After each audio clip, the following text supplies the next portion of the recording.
ওমানে এখনো কাটেনি বন্যার রেশ।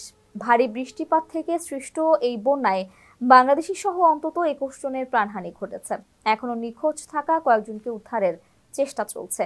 বাসিন্দাদের মতে এবারকার বন্যা চোখে পলকে কেড়ে নিয়েছে ওমানের শান্তি।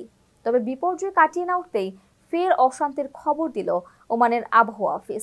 আগামী মঙ্গলবার থেকে ফের ভারী বৃষ্টির পূর্বাভাস জারি করা হয়েছে।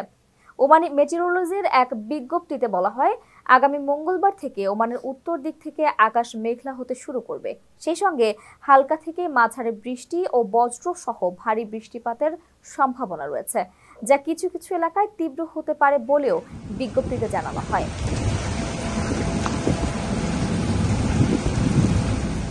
আবহাওয়া অফিস বলছে, বৃহস্পতিবার পর্যন্ত এই অবস্থা স্থায়ী হতে পারে।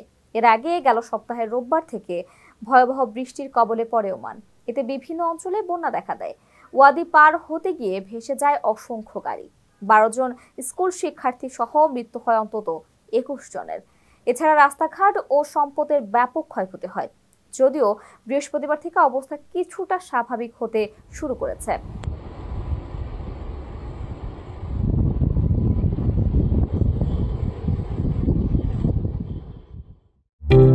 সাশ্রয়ী খরচ ও সহজে হেলিকপ্টার, এয়ার অ্যাম্বুলেন্স ও প্রাইভেট জেট বিমান ভাড়া দিচ্ছে প্রবাসীর হেলিকপ্টার। যোগাযোগ করুন স্ক্রিনে দেয়া নাম্বারে।